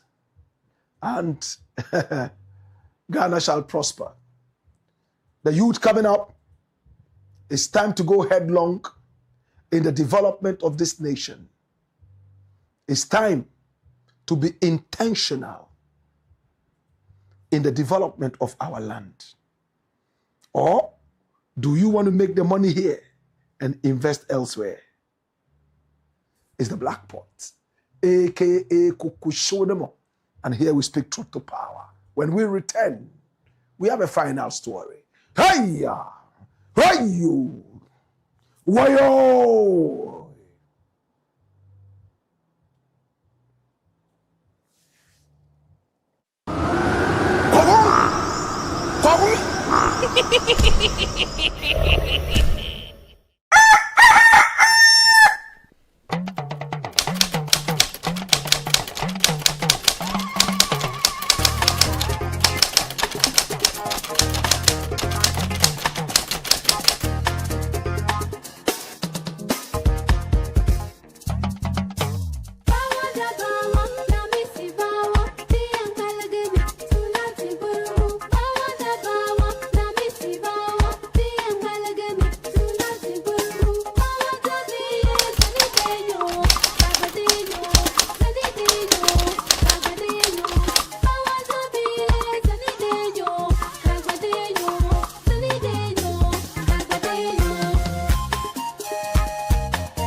back and stay safe. The National Petroleum Authority is cautioning the public to desist from scooping or fetching fuel from overturned fuel tankers at accident scenes. Do not get closer to the scene in an attempt to take videos or pictures. Inhaling the petroleum product is detrimental to your health. Worst of all, petroleum products are volatile and highly flammable, and a small spark can trigger a catastrophic explosion, causing deaths and loss of property. Call the Ghana Fire Service or Ghana Police personnel to handle the scene, or reach the National Petroleum Authority's contact center on 0302 550 380. Your life is worth more than a gallon of fuel. This Save a Life campaign is from the National Petroleum Authority. Build and new opportunities are opening up. And if you're African or part of the African diaspora, you really don't want to sit this one out, because this could be one of the greatest opportunities for our generation. And before you say, I don't know anything about technology, that's okay. Everyone can learn. Even if you're starting with no background in AI, it could be in the medical field, the financial field, a student, anything or anyone you don't, or just basically somebody looking for new direction. That's why we here at PATRIOT Solutions, a USA-based company, is offering a 12-week artificial intelligence governance professional course, all online. You will learn about AI governance, AI risk. You will learn about prompt engineering, AI agents, RAG, and then responsible AI. The classes start.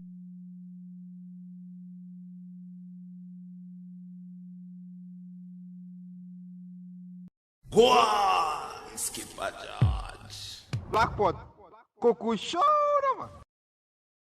It's the Blackpot, aka KOKU show them all. And here we speak truth to power. Story number 4. Watch this. Sammy Gyamfi security beefed as AFENYO-MARKIN exposes him to tax. Wow. Now, there are interesting things happening in this country. AFENYO-MARKIN has been speaking so much about Sammy Gyamfi. And according to a very good friend of mine, his name is Chum Buafo. This gentleman, he has exposed Sammy Gyamfi to a lot of thuggery, a lot of enmity, a lot of bad blood, a lot of criminals, a lot of bad people. And for that matter, Sammy Gyamfi's security has been beefed. Sammy Gyamfi is the boss of the gold board. Oh yes, the gold board. This is Sammy Gyamfi. And for some time now, AFENYO-MARKIN has been so busy on his blackmail and extortionist spree, according to Sammy Gyamfi. And of course, noise making. Chum Buafo is a security aspect, finance aspect. And at the same time, he is a man who has suffered in the hands of regimes gone by. He's a man who has Ghana at heart. But to those of us who do not know Chum Buafo, come here. Run the dossier and watch this. Albert Kojo Chum Buafo is a seasoned Ghanaian civil engineer, finance expert, and prominent public administrator who serves as the chief executive officer of the Financial Intelligence Center, FIC. He was appointed to the position in February 2025 by President John Dramani Mahama. He earned a Bachelor of Engineering in Materials Engineering from the University of Wales. He obtained an MSc in Civil Engineering from the Rensselaer Polytechnic Institute in Troy, New York. And then he completed an MBA specializing in finance and investment analysis at Stetson University in Delland, Florida. Now, he served as the chief executive officer of the Ghana Free Zones Authority from 2009 to 2017. My brother, 8 solid years introducing structural administrative overhauls. He supervised major infrastructural projects in Ghana, including the engineering construction of the Accra World Trade Center. This is the man we're talking about, Albert Kojo Tumbuafo. Now, he formally took charge of the state's intelligence apparatus in 2025, the Financial Intelligence Center. He leads enforcement efforts alongside a 7-member board inaugurated by Finance Minister Dr. Kesela Tuforsen to combat money laundering and terrorism financing. So this is a man who knows his work. As a vocal member of the National Democratic Congress, Chum Buafo frequently features on national media panels like Alaji and Alaji and Good Morning Ghana. He has routinely voiced strong opinions on national governance. He used his office at the FIC to sound public alarms over the rise of hackers utilizing hijacked WhatsApp and mobile money networks to commit corporate fraud. He criticized the Electoral Commission in the past, cautioning that systematic flaws risk upsetting the country's youth demographics. This is serious. His name is Albert Kojo Chum Buafo. And when he speaks with facts as somebody with an intelligence background. He's called Albert Kojo Chum Buafo. My brother, my sister, he has said something about our own good friend, SAMMY GYAMFI. He was speaking on Good Morning Ghana and is deep. What has he said? Watch this. Okay, Mike. All of them. Don't bring Mike in. Mike.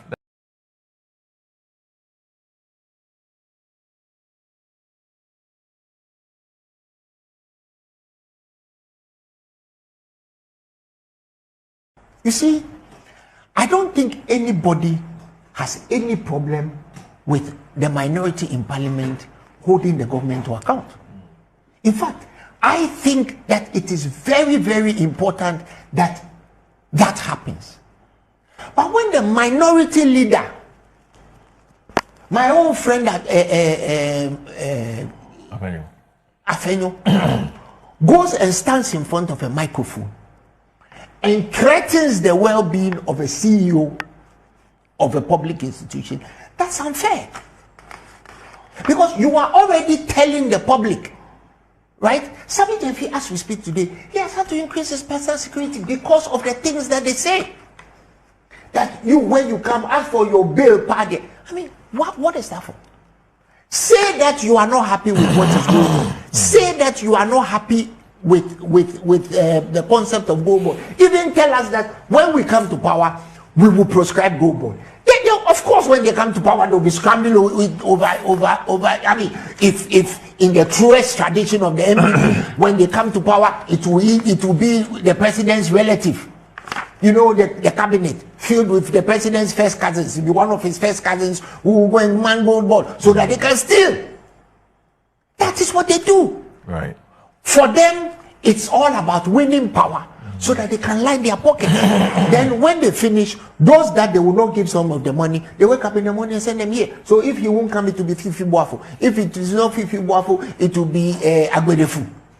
You know what Agbedefu means in a way, right? Somebody who just likes darkness. Richard Anyagba, they will send him. You see the people who go and come. All of them, when you name all of them are people who didn't get anything in the MPP administration. Okay, Mike. All of them. Don't bring Mike in. Mike.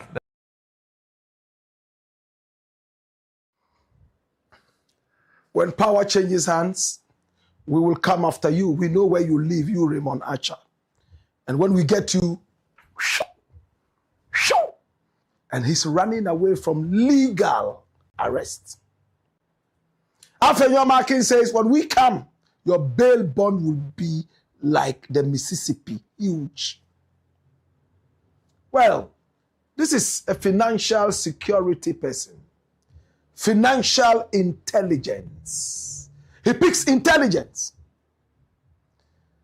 And you cannot just pick financial intelligence without also understanding intelligence in its entirety.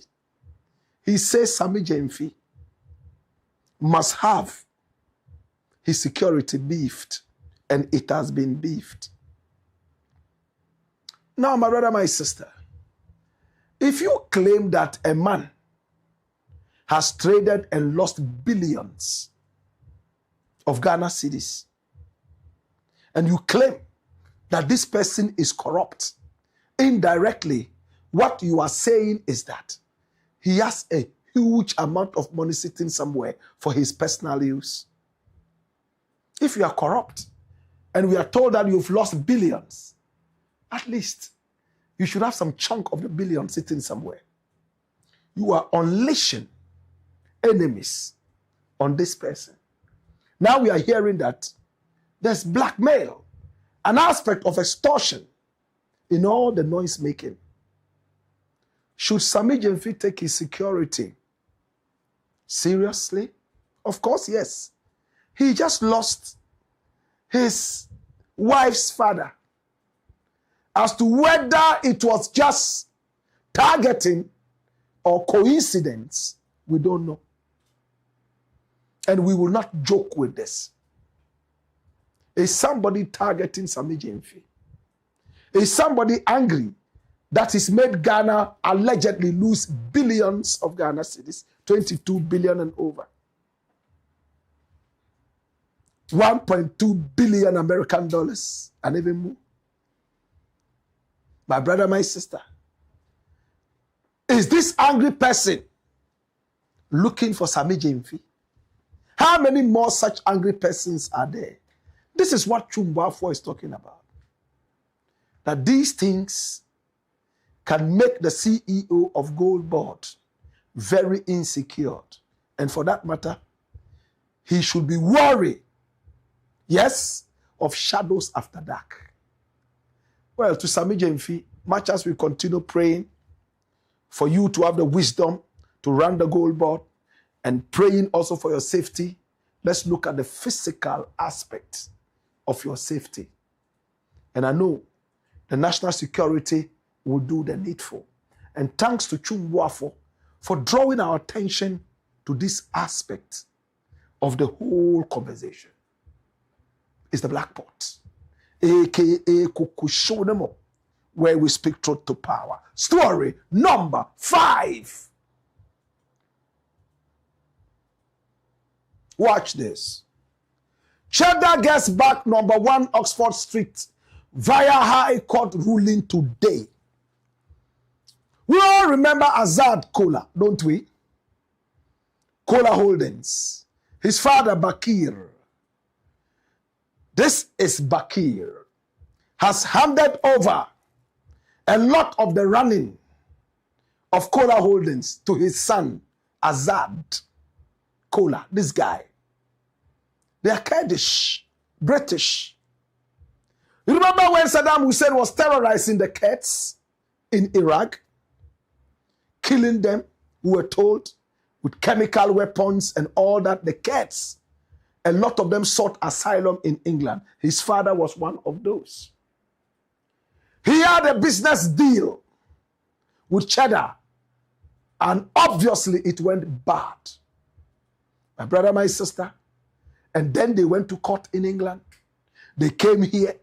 The court ruled that yes, Cheddar should be paying some money to this man, and that this man could take over No.1 Oxford Street, that beautiful edifice that has become part of the wonderful signatures of Ghana.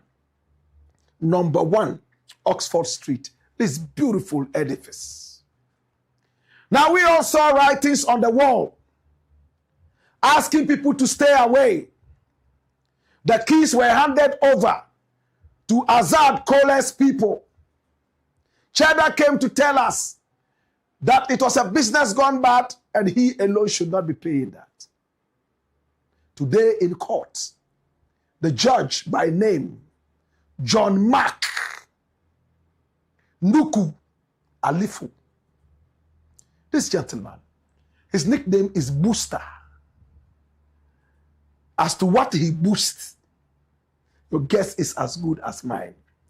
Has decided to overturn the takeover of No.1 Oxford Street. But you know, Blakk Rasta is a man of documents.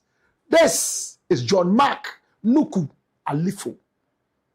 He is a High Court judge. He has given the keys back to Cheddar with a reason. High Court reverses takeover of Cheddar's Oxford No.1 hotel for being in breach of court rules. Orders receiver to return keys immediately. Come here. Can we go into it? What happened in court? Why have they overturned it? Is Cheddar off the hook? Or will they come back and take over the hotel? Run the doors here. And watch this. And Accra High Court ordered the immediate return of the No.1 Oxford Street Hotel to Kensington Residential Partners 1 Limited, reversing a July the 23rd police-backed takeover by Kola Holdings and receiver Ni Amano Dodu.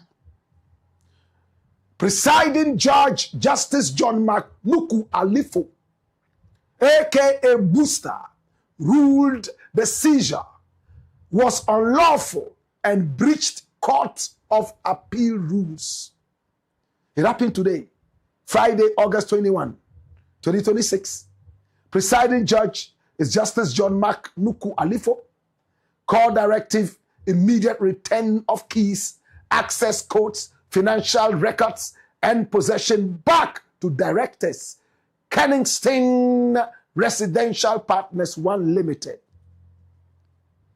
Stems from an ongoing multi-million-dollar debt dispute reported around 14.9 million American dollars involving Nana Kwame Bediako, aka Cheddar, aka Freedom Caesar,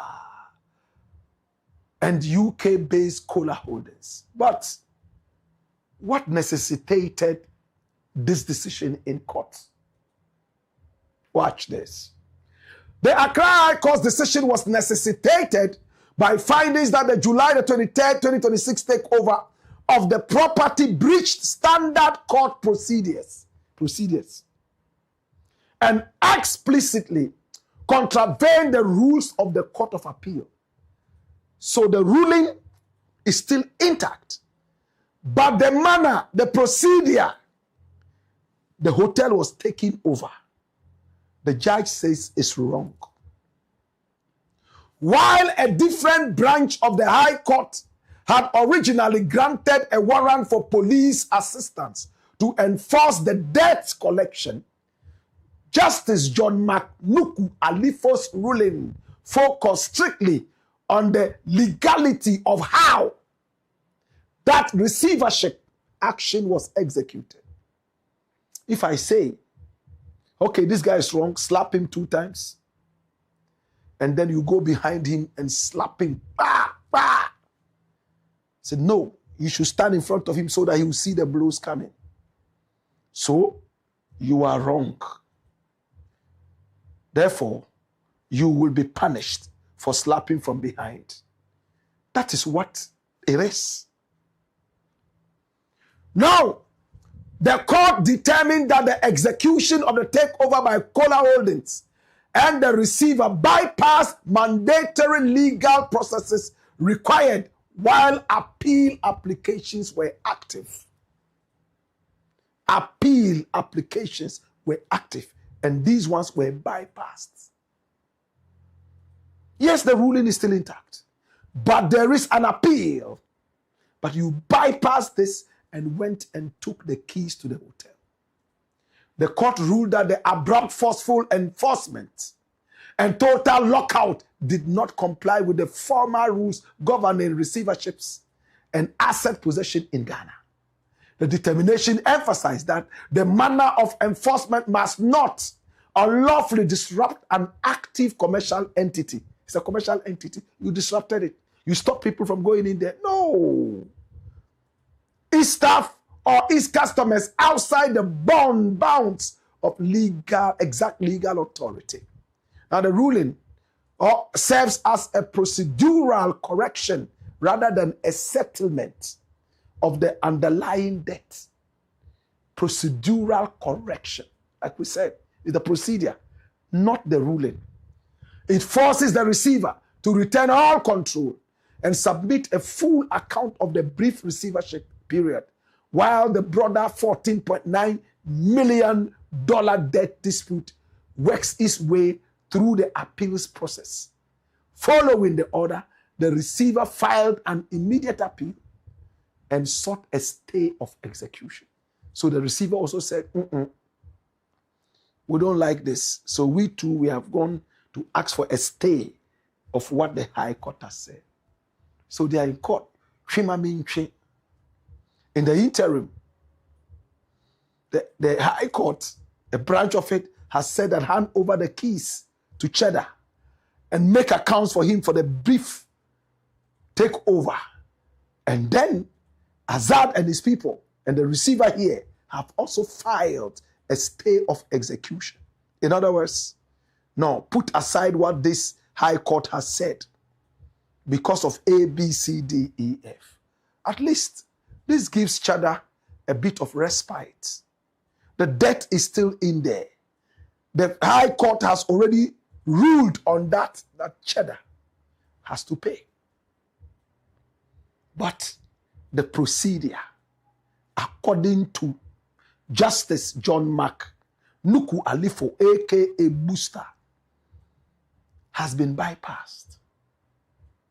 We will follow up on this issue, and it is our hope and prayer that justice will be served. And that is what we always look for, is the Black Pot, aka KOKU. And here we speak truth to power. Oh my God. Well, it is what it is. It's a beautiful day. Our numbers are still floating and flying on the screen. Pick up the numbers and do business with us. Maybe you have a story you want us to follow up on. We are more than just excited to do that, my brother. Okay? For free, absolutely. Now, let us look at your comments. Send them via YouTube. They could also come via Facebook. Eric Chreme is smiling. Vincent Kingsford Beidu says, good evening, my big brother Black Rasta and the entire Black Empire media watching you live from Germany. Why? Emmanuel MT says, good evening, I'm enjoying the show. Sumaila Chimison says, good evening, Black Rasta, watching you from Longni, Nanumba South. Longni. You mean in the drum? Longni. Okay, Longni. Okay. Richard Achuquist says, Dr. Kwame Nkrumah's dream is coming true. Fatau Adam says, good evening, Black Rasta. Watching you live from Belgium. Mua fire. More comments coming in from Facebook, also from YouTube. Mohammed Ferguson Alex says, hypothetically, weed smoker who hates NPP. Well, that's bad grammar. NPP, learn how to write proper grammar. Hypothetically, weed smokers, not grammar. Sick grammar, okay? You need Nanado's SHS. So I'm giving it to him in equal measure.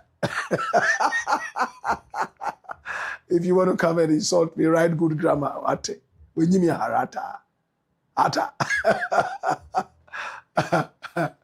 Okay. Anyway, I mean, on a more serious note, I don't smoke, okay? I've never smoked, and everybody knows I don't. If I did, I'll proudly tell you that. Okay? So if you want a weed smoker, go look for your dwarf. Kwesi Pratt already told WikiLeaks, bonfire. It's Nanado and the Whalers. Give me a harata. Seth Manson says, I love you too much, Black Rasta. Especially when you say, watch this. All right. Jeff Abraham says, greetings from the Philippines. The Blakk, tell MPP that they will be there for a very long time. They are too criminal-minded and don't want Ghana to develop. Okay, Abraham. Tom Poe says, how are you, my brother Blakk? I'm good. Raphael Clinton says, don't be stupid to say even God is using AI. Hey, the religious people are coming after us. But God created AI. Eh? I thought God created everything, including the stars and the birds and everything. So if he created it, now you know use me and to wait for a pedal chamitra. Ish. When you me harata, our affair. Osabedu says, come here. The Blackpot, aka KOKU show. All right. More comments coming in. Medaje Victor says Black Rasta. Pelele Brasilia says hi. Shakor Zakari says Black Rasta, aka KOKU show. Akano Izura says hi Black. Bless up watching you live from Torino, Italy. Black, how far about DSP Bauer? Okay, DSP Bauer. All right. He's still around. We're supposed to have an interview yesterday, but he was taken ill briefly. But he's okay now. We'll follow up, okay? K Shots says, mind your words and don't be an idiot. You are in the presence of the legendary Black Rasta. Easy, easy, okay? Yeah, I mean, watch the bad words, okay? It's a very decent platform. Please, okay? Samuel Hollywood says, hi guys, I'm watching or listening or both. I like that. Zexus Joseph Maximus says, loose talk. Edwin Ofoli Ahinakwa says, Nilante, you are right, but you forgot the NDC antecedents. I'm however surprised about your cheap, unwarranted apology. Well, I thought that was a good apology. Yeah, but of course, opinions are opinions. And Zexus says that was loose talk. Well, sometimes it happens. But Nilante is a great guy. Honestly, he is. And we all sleep time after time. Patawo says, hello, Black Rasta. Fred Nani says, KOKU wanted to run as General Secretary, not Chairman. Okay, General Secretary. You know, we don't really follow them politics and all that. We are interested. You know, we don't do politics here. But I'm happy that you have corrected us. So time after time, you would hear some of these General Secretary when it's actually General Chairman and all that, whatever. We don't do politics. What we do is patriotism. So you see? Isa Yesu says, preach Black Rasta. Ifa Adakwa says, is Black Rasta now the PR aspect of Nkuko Nkitinkiti government? Hey, fake neutrals. Oh, Abada. Yes, say, we are not neutral. So why do we say fake neutrals? We are not neutral. We have taken sides, the side of the truth. Why are you still forcing offending neutrality on me? I'm not neutral. I've taken sides, the side of the truth. I can't afford to be neutral. Okay? Kennedy Avon Sigi says sycophant. I wonder who that word is going for. Delali Desire Kwame says Blakk. Kevin spoke about you too kindly. Okay? Address that issue. Iyoko have been leaking information to you. Raymond Archer helped you in setting up your studio. Oh, really?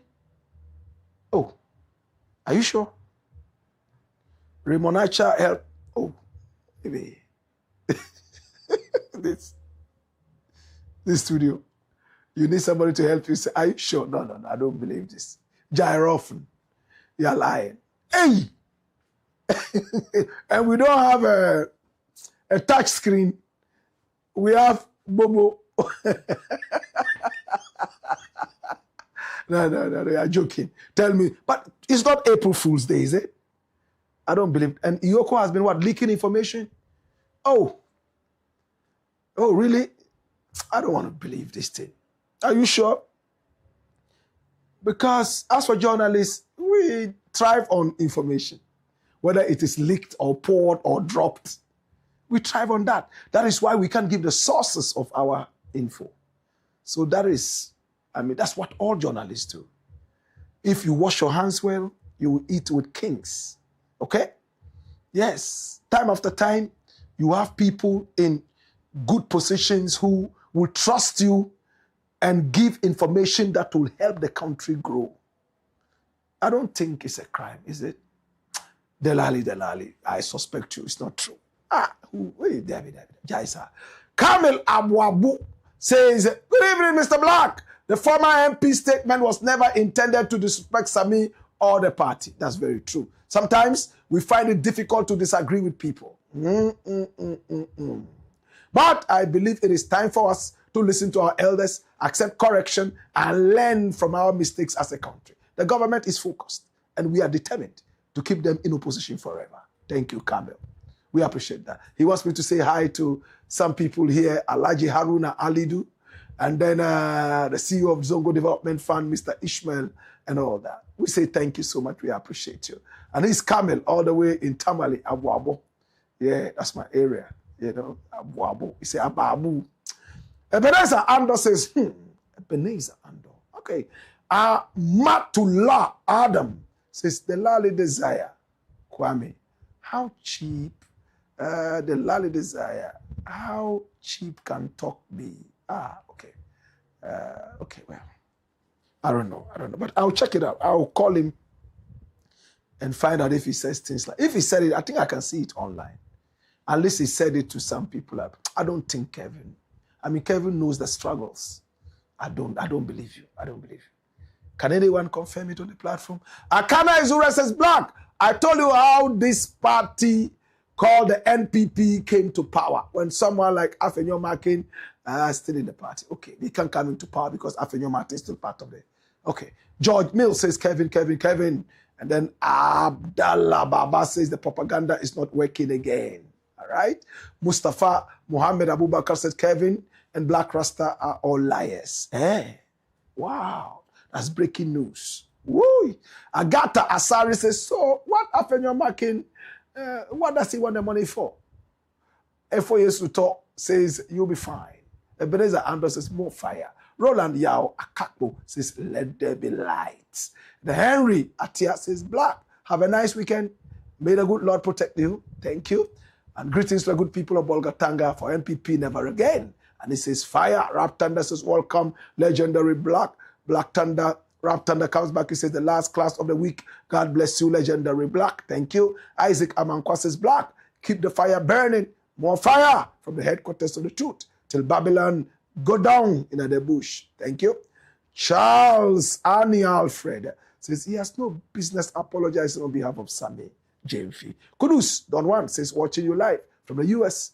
I love your outfit today. Thank you so much, Kudus Don1. We appreciate you. Joseph Donko says, where did Lantey go wrong? He didn't attack Sammy Gyamfi. No, he didn't. Farouk Razak says, the fact is that the gold boss establishment has destroyed the NPP and Nana Addo's gold smuggling mafia, reported by Al Jazeera. The reason for the bitterness and pain in the NPP has. Oh, that's another side of the story. Okay. Frederick Chinibua says the Patriots. Farouk Razak says NPP thinks ignorantly like they are UP Matimiho terrorist forebearers who labeled Nkrumah's investment in Akosombo Dam, Temamoto Way, factories, schools, universities, etc. as debt. Same reckless infantile mentality. Okay? LC Sena says, thus gentlemanly, Honorable Vanderpuye. And Frederick Chinibua says the best political program. We forgive you, sir. We are one family, one love. All right, so that is to Lantey Vanderpuye. And then we have Charles Alfred, who says his claim to be a senior communicator is egotistical. Sammy Gyamfi sounds more eloquent and intelligent. Farouk Razak says NPP thinks ignorantly, like, well, I think we looked at that. Charles says calling you to meet Obama is not the point. No, I'm just telling you my experience with him. That's all, my experience. I'm telling you how many times I met him, Obama, and for him to stand there when he could have been doing other things to make sure that Charlie come. He's coming, the man is coming, come and stand here. And me and him had never really interacted like that. I thought that was honorary. Yes. Okay? All right. So Farouk Razak says the fact is that the gold boss established, well, we looked at that. And then Afi Herman says always reliving past glories. Nonfa. Bori Issa says Koku is a snitch. Is a snitch and is bitter. Farouk Razak says Ni is forgiven, but he has damaged his chances with the grassroots. Are you sure? Well, Elsie Senna says, Farouk, easy on him, please. His apology is deep, detailed, and timely. We are a human institution. Let love lead. Please, let's treat this as if it never happened. Bori Issa says, Ni is the best chairman of the party. Okay. Farouk Razak says, Ni is forgiven. Okay. And then Elsie Senna says, it takes great courage to apologize, and not just that, but to someone younger than you who calls you big brother or father. Honorable Ni is a great man. Let's love him back. Charles Sunny Alfred says, tell the to-be pastor to read Proverbs 26:5. And then Elsie Senna says, wow. Charles Sunny Alfred says, Sammy Gyamfi is on point. All right? At this point, I want to say thank you so much. We appreciate you and we love you. It's been a very beautiful day. Yes? Have a beautiful weekend. Don't leave the platform without subscribing to the channel. It's for free. Subscribe to the channel and hit on the notification bell so that each time we come, your phone will tell you that, hey, we are on. And you make time to watch. Okay? We love you. Our numbers are on the screen. Pick up the numbers. Do business with us. Your business will be heard all over Ghana, Africa, and beyond. We are international. In Rasta language, we say outernational. Okay? You can't be international and be in. You have to be out. So we say outernational. And if you have a story you want us to follow up on, we are happy to do that for free. Absolutely. Until then, have a great weekend. God bless you for taking time to watch. We love you. We appreciate you. Spread the word. We love you. Hey-ya! Hey-yo! Why-yo!